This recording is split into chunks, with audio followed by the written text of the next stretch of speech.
Now, it's almost 70 years since the first wave of Afro-Caribbean immigrants landed on these shores, around 50 since folks started arriving in great numbers from the subcontinent, and recent years have seen a huge influx from Western, then Eastern Europe. The migration has hardly been without its problems and controversy, and for parts of the country, it's involved a huge transformation. But these days, we tend to think of ourselves as a changed country, but rubbing along together.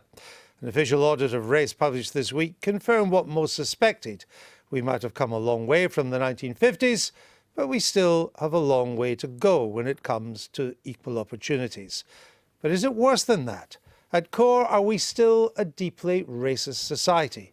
Here's model, DJ and social activist Munroe Bergdorf with a take of the week.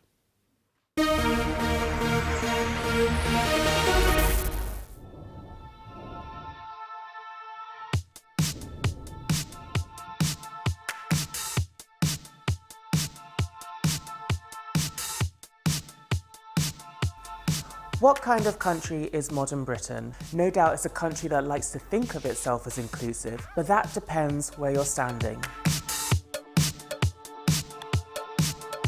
To me, as a transgender mixed-race person, we live in a deeply racist society. The government's race audit for England identified discrimination against people of colour in many of our institutions, ranging from the police to the justice system to schools. Does this surprise you? It's old news to me and almost a bad joke to identify it now. It's something that we've known for years, but the political will has not been there to deal with it, and I'm not sure it is now. Why should we expect anything else from a country that's built its success on the enslavement of non-white people? It's that continuous cycle of racism that explains where we are now. Why does the UK acknowledge the sacrifice of people killed in wars, but not the spilled blood of black people? If the UK took our oppression seriously, then people like me who call out racism would be listened to, rather than ridiculed or threatened with death. If white people want to see an improvement for people of colour, they need to understand that racism is not learned, it's inherited, and either consciously or unconsciously passed down through privilege. The uncomfortable truth is that the white race is the most violent and oppressive force of nature on Earth. My worry is that whatever governments do to tinker with institutional racism, it is so ingrained in the fabric of British society that it is too late to do anything about it.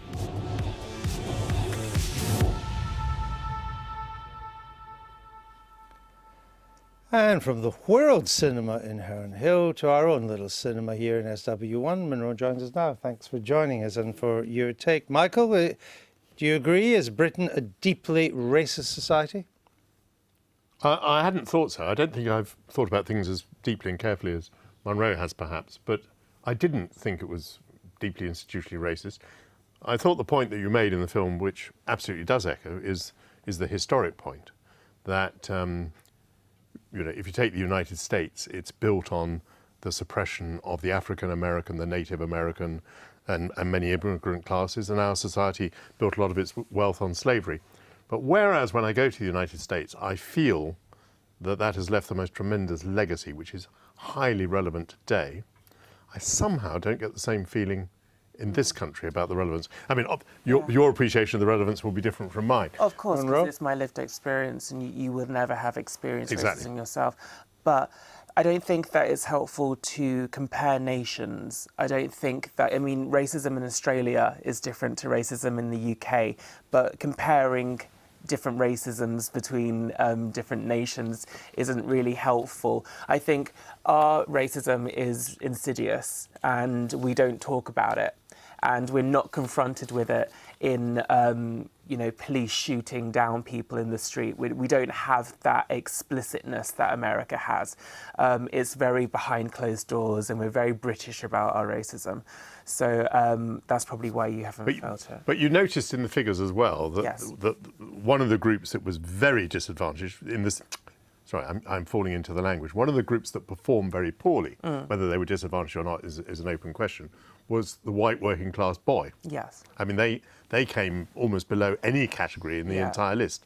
Now, that isn't racism, presumably, is it? There's a social problem there. So That's class. But so but what I'm suggesting is that you're making a leap from what emerged in these figures to saying that the cause must be victimization, victimhood, must be racist, whereas some of the elements clearly were not racist. There are problems there which aren't. I don't think the inquiry was just on race. I think it's intersections. So you've got intersections of race and class, which do often meet.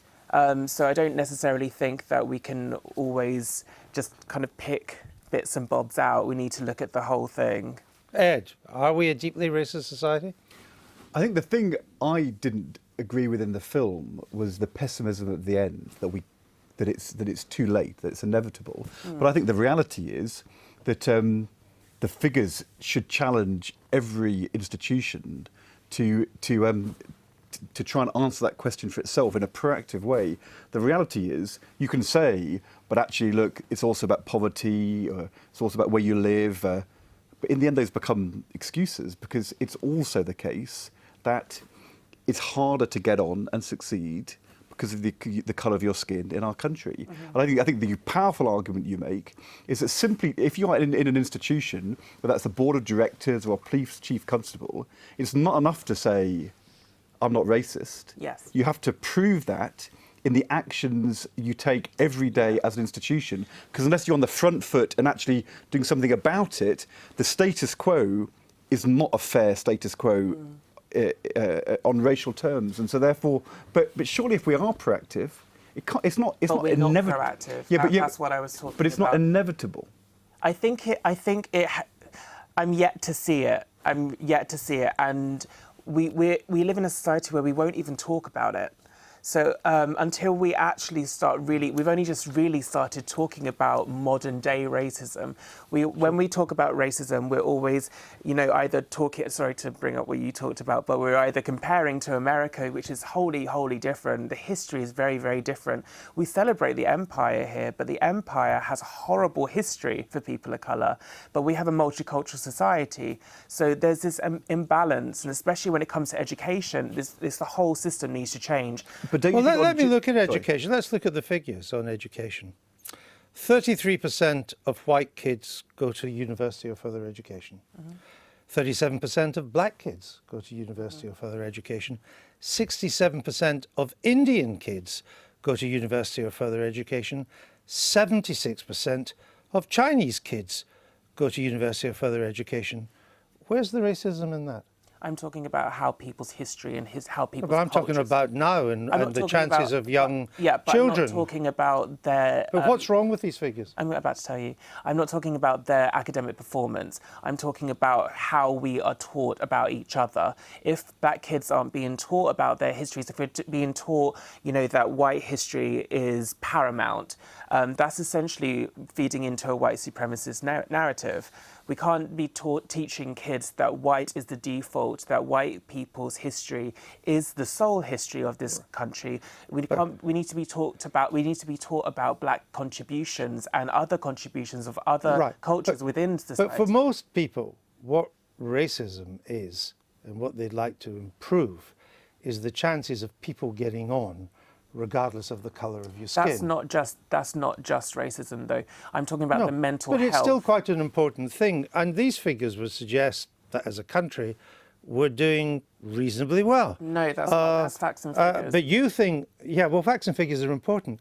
But you think, I think it goes deeper that we are irredeemably racist, don't you? What, this society? Quite I do.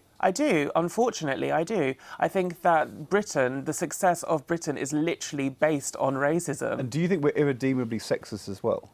100%. But if you take something like gender, I think we are making advances in terms of gender pay. All men smashing down the patriarchy, we are going to be on that page. So I think, yes, but we can make progress. I think we can make progress and we can combat it. But if it's irredeemable, you can't make progress.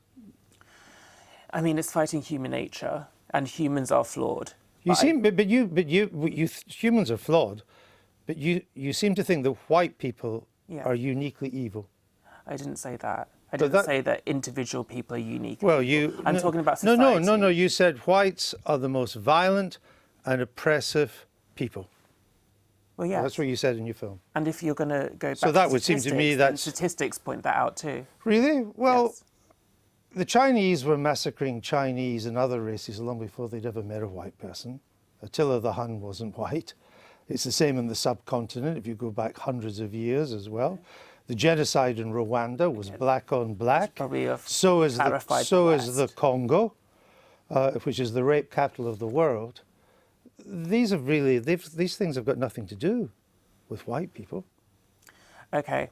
And I feel like this situation where I'm sat on a couch trying to justify my feelings towards racism and trying to justify why we're in this situation with the findings of the government. Facts and figures of people going to university is not reflective of the mental health of people of colour. It's not reflective of how people of colour are taught about their own histories, taught about the progress and where we come from.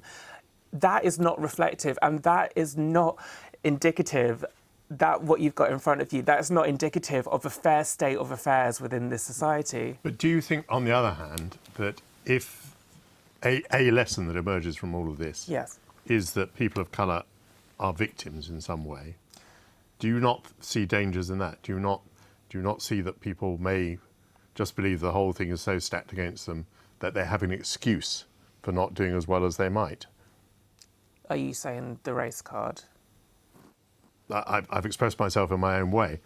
I mean, you obviously, have a very clear impression of prejudice. Yes. We've gone through the figures which Andrew has produced, which don't actually, in this instance, I don't anyway, think that black people use they don't racism as support an that. excuse at all, no. But if we're going to be taught things, Yes. we ought to be taught everything. Yes. And one of the things we ought to be taught are what those figures actually show. But if you take the senior civil service So or what, sorry, senior what was the business, question before?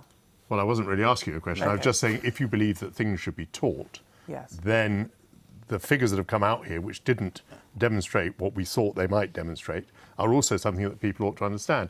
In other words, if there are black people there saying, I've no hope of going to university, well, no, go to the figures and find out that actually your chances of going to university Okay. are not as good as an Indian kid, but they're better than a white kid. I don't think that you're looking at the details. I don't think that you're looking at what a person of colour experiences in that time of going to school and going to university. Yes, they may go to university, but what is their experience within that school structure? What is their experience within the education system? My self-worth and my low self-worth by the time that I got to university was largely because of my experience in the education system and how my well-being was put to a side and overlooked in favour of the white students. And my histories and my role models just weren't there. My sex education was not there. My looking into gender was not there. Everything that would be of empowering, a source of empowerment for myself was not there. I did not feel supported with the education system. Can so anything be yes, done? I went to university too, but I really did not benefit from my high school experience. Can anything be done? Yes, and it did sound quite futile on the film, but I do feel like we all need to be on the same page in how we combat this.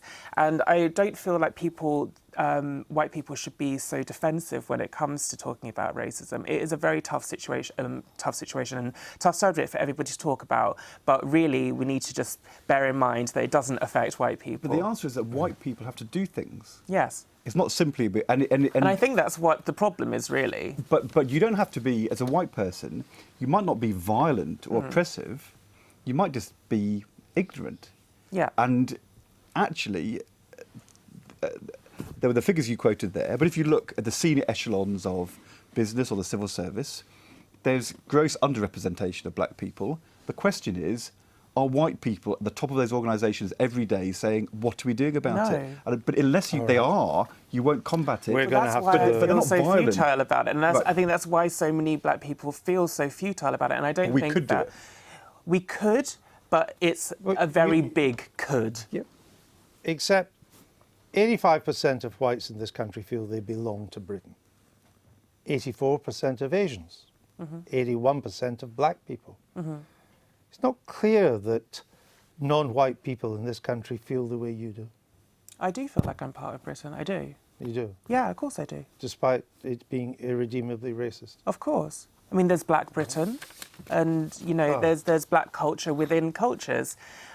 My Britain is very different to what a white person would have experienced. It doesn't mean that I don't love this country for the opportunities that it's given me. I feel very fortunate in some ways to live in Britain. Okay. But I'm also not a fan of the insidious culture that we have here, that we can't talk about racism and that we don't understand what racism is. We've talked about tonight on network television. Munroe, thank you. Thank you.